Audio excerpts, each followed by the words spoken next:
Alright, hey guys, welcome to the first ever Blade Brothers review. Today we're going to be reviewing two knives that me and the other Blade Brother got at a flea market. We thought we'd check them out. These are spring-assisted stiletto style knives made by the Duck Company.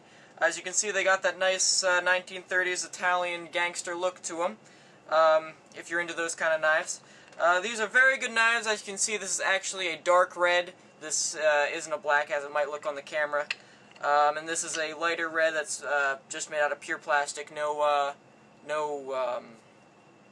detail on that. These knives are very good for anyone who's starting a collection and people who are very good into a collection. The pros to it is that it came very sharp, even from a flea market. Both of them did, so the blades are great. The blades themselves are great, and they look very good. In our opinion, they look great.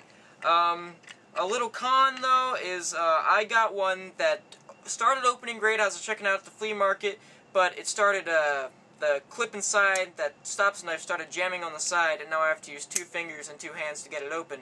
Otherwise than that, they come open very fast, and this one didn't have any problems with jamming, but you might want to look into that if you're getting a knife anyway.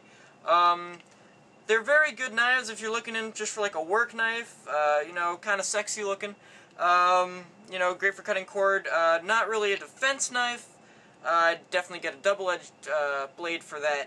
But they came very nice. You know, we really like them, and we hope we can use them for something around the house. You know, cord cutting, anything like that. So, stay tuned for next week's Blade Brother review, and we'll get back to you then. Alright guys, we're going to do a couple tests just to show you how the knives work.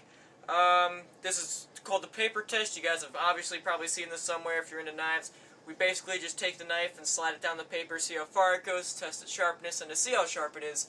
You know, it's a piece of paper, but it's a good way to test the knife.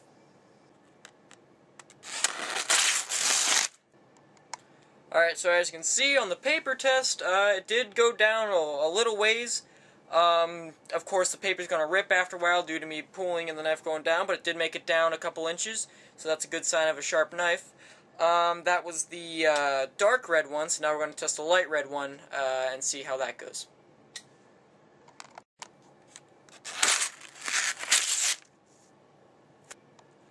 Alright, so as you can see, the paper did rip completely. That wasn't due to the knife, unfortunately. That was due to me pulling, but it did make it down and it did make the paper tear all the way. So the cut was good. It was clean, that's what that means.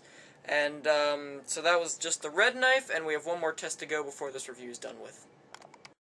Alright guys, this is honestly something that we haven't tried with these knives yet.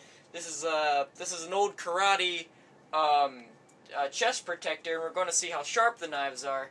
I really don't know what to expect from this, so we're going to see, okay? Alright, so the knife went in a good maybe 2.5 inches maybe, so that's a good stab. Alright, so this is the red knife that the other Blade Brother got. Ready? Alright, so that went down the whole way to the blade line, where the blade meets where it just gets dull, so that's a good, you know, 4-inch stab. Alright guys, so that concludes it. I hope you liked the review. Just a little clarifying things. These blades got about a 4.5-inch blade. You know, the knife itself is maybe, you know, a little over 8 inches long. We're not exactly sure, but we hope you liked the review. And we'll see you next week for the next Blade Brothers review.